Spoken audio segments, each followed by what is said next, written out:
Welcome back. ये है paper 6 और अब हम डिस्कस करने जा रहे हैं part 3। Let's start with part 3। Question number 21। The core of A transformer is made laminated. क्यों लैमिनेशन हम करते हैं, उसको परतदार क्यों बनाते हैं ट्रांसफॉर्मर की कोर को एडी करंट लॉस कंट्रोल करने के लिए। हम रिमूव नहीं कर सकते, एलिमिनेट नहीं कर सकते, बस रिड्यूस कर सकते हैं। एडी करंट्स के सर्किट ब्रेक हो जाते हैं लैमिनेशन की वजह से, तो उसका फायदा ये मिलता है कि एडी करंट की वजह से होने वाला लॉस कम हो जाता है। Question number 22। किसी ट्रांसफार्मर में number of primary and secondary coil, यानी आपको टर्न्स दिए हुए हैं, ठीक है, नंबर ऑफ टर्न्स, घेरों की संख्या, फेरों की संख्या, एनपी एनएस। अभी आपको पता चल गया स्टेप डाउन है क्योंकि NS is less than NP. 220 volt आपने सप्लाई की प्राइमरी कॉइल को, यानी आपको दे दिया गया है VP. Ratio of currents in primary और सेकेंडरी कॉइल इज, करंट का रेशियो क्या होगा डायरेक्ट बता सकते हैं हम।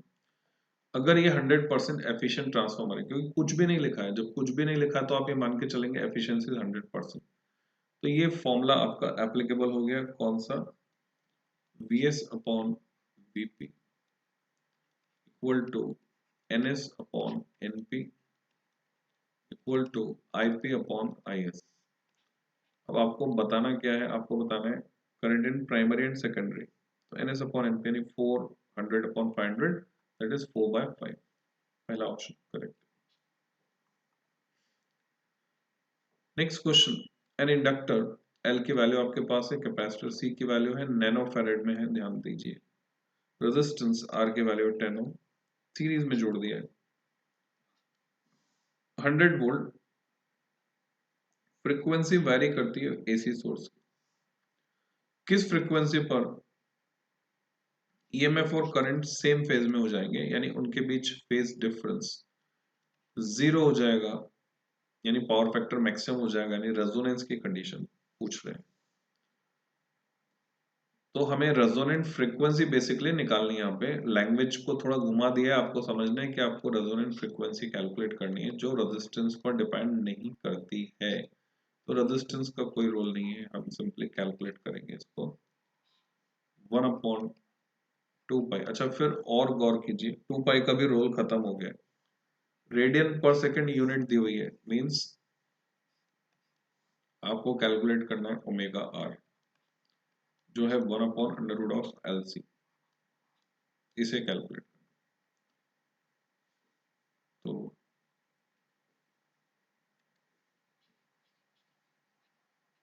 ये हो जाएगा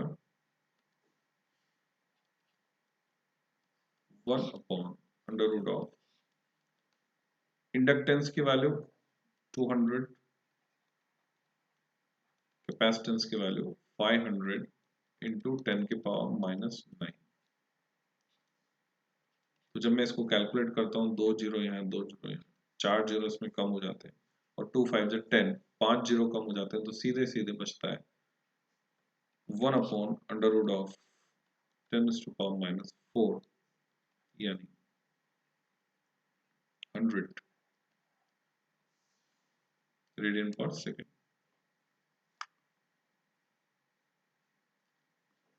next question. Frequency of AC is doubled. Frequency को दुगना किया हमने। How do are XL and XC get affected. हमें पता है आर का तो कुछ होता नहीं, ये है इंडक्टिव रिएक्टेंस, ये होता है 2πfl। तो फ्रीक्वेंसी को डबल किया, it will get doubled. XC ये कम हो जाएगा क्योंकि एक्सी होता है 1/2πfc, ये आधा रह जाएगा। तो R remain same, double and half, पहला option correct. 25th, an electric lamp, कोई विद्युत लैंप है, कनेक्टेड इन सीरीज, श्रेणी क्रम में जोड़ा गया विद ए कैपेसिटर, एक संधारित्र के साथ, and N AC source is glowing with certain brightness. ऐसे क्वेश्चन आपको मिलेंगे बच्चों, दिस इज इंपॉर्टेंट वन। हमने प्रैक्टिकली इसको फिजिक्स लैब में किया भी है। और इसका एक मॉडल बना दिया है। How does brightness of the lamp change on increasing the capacitance. Capacity की बात कर सकते हैं आपसे, इंडक्टेंस की बात कर सकते हैं। अब कैपेसिटी आप बढ़ा रहे हैं, आपको पता है XC होता है 1/2πfc। तो ऑब्वियस सी बात है कि अगर आप कैपेसिटी को बढ़ाएंगे तो XC घटेगा, और XC घटेगा तो Z घटेगा, और जब Z घटेगा तो करंट बढ़ेगी जो कि V/Z होती है, और अगर करंट बढ़ेगी तो ब्राइटनेस बढ़ेगी, इंक्रीज।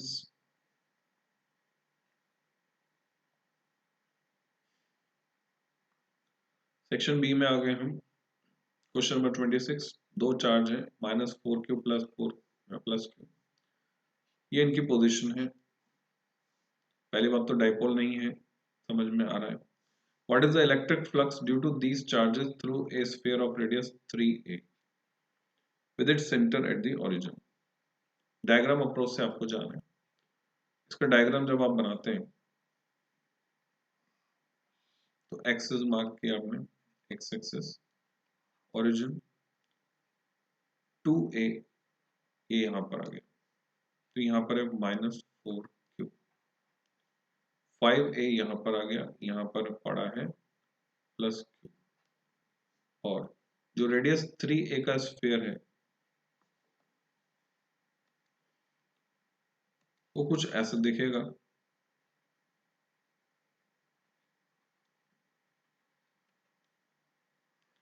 जो एनक्लोज करेगा सिर्फ -4q को, तो जो फ्लक्स है उसमें कंट्रीब्यूशन होगा सिर्फ -4q का। गॉस लॉ आप जानते हैं, तो सिग्मा के ऊपर epsilon -4q/ε0। Question number 27। Infinite plane sheet of charge density, ये करेक्शन कर लीजिए, 10⁻⁸ कूलम पर meter square is held in air, हवा में प्रकाश। How far apart will the two equipotential surfaces जिनका पोटेंशियल डिफरेंस 5 वोल्ट है, वो कितनी दूरी पर होंगी। तो हमें पता है इसकी वजह से जो इलेक्ट्रिक फील्ड होता है जो वो होता है σ/2ε0। This is the electric field due to this sheet.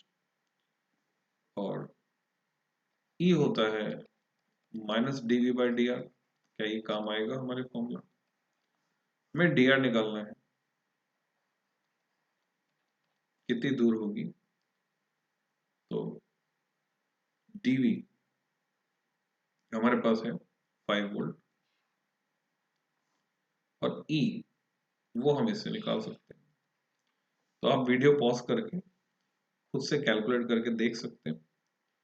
और यहाँ मैं कैलकुलेशन दिखा देता हूँ। σ/2ε0 अगर मुझे कैलकुलेट करना है, 10⁻⁸/2। 1/ε0 को कैलकुलेट करना मुश्किल होता है, तो हम क्या करते हैं, 4πk लिख देते हैं उसकी जगह। 4π 12.56 होता है, आपको रटा हुआ होगा, और k 9 × 10⁻⁹। तो अभी कैलकुलेशन इजी हो जाती है इसमें। ये 12.56 से 2 से 9 को डिवाइड किया 4.5 आएगा, या फिर 2 से इसको कर सकते डिवाइड, तो 2π रह जाता है। तो 9 से मल्टीप्लाई करना है मुझे 6.28 को, 2π नहीं 6.28, और मेरे पास बच रहा है एक 10 की पावर, तो मैं इसको 62.8 कर देता हूँ।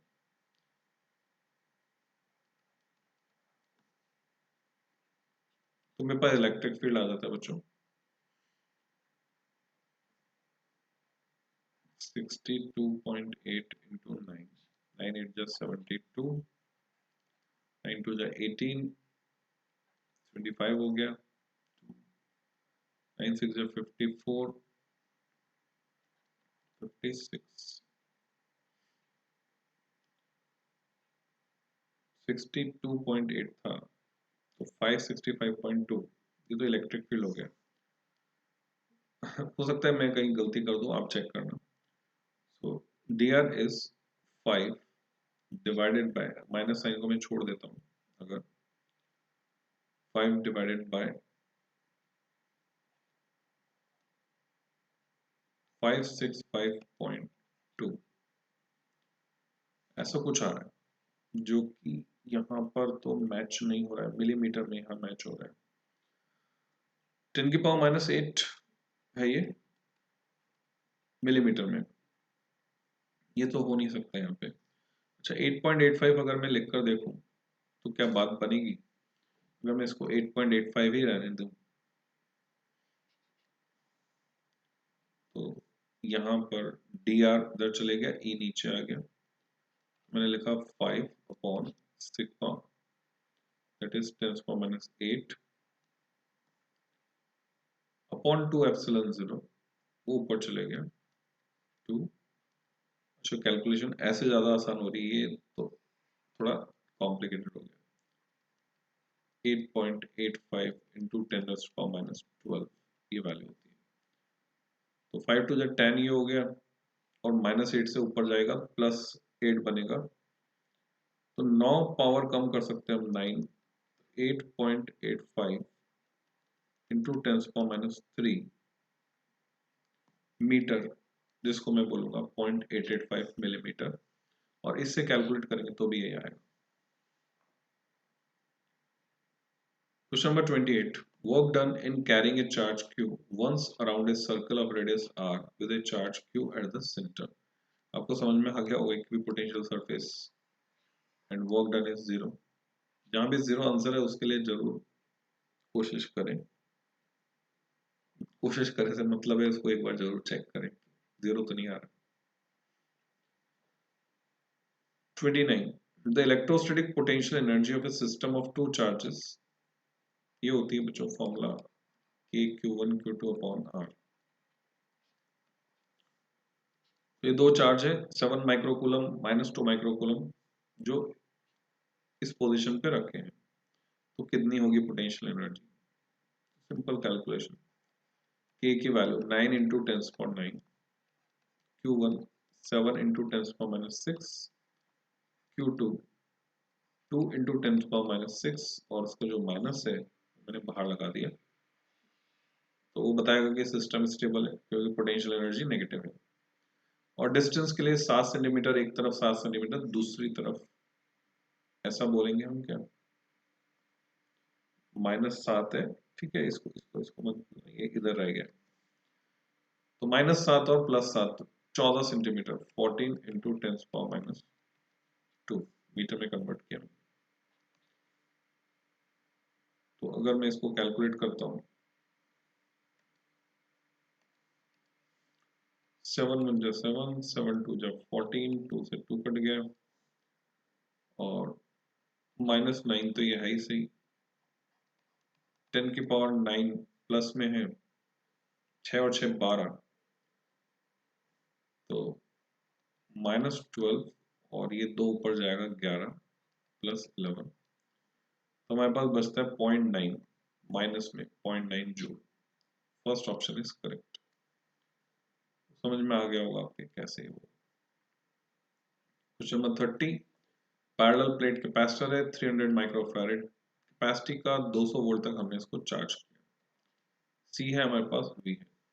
Distance between the plates is halved, आधा कर दिया डिस्टेंस को, d/2। पोटेंशियल डिफरेंस प्लेट्स के बीच का उसका क्या होगा, ये पूछा है।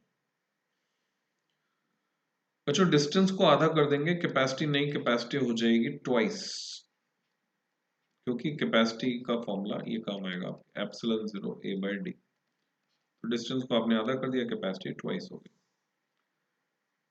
अब पोटेंशियल डिफरेंस जो होता है, अगर बैटरी कनेक्टेड होती तो V ही रहता, 200 वोल्ट था 200 वोल्ट ही रहता।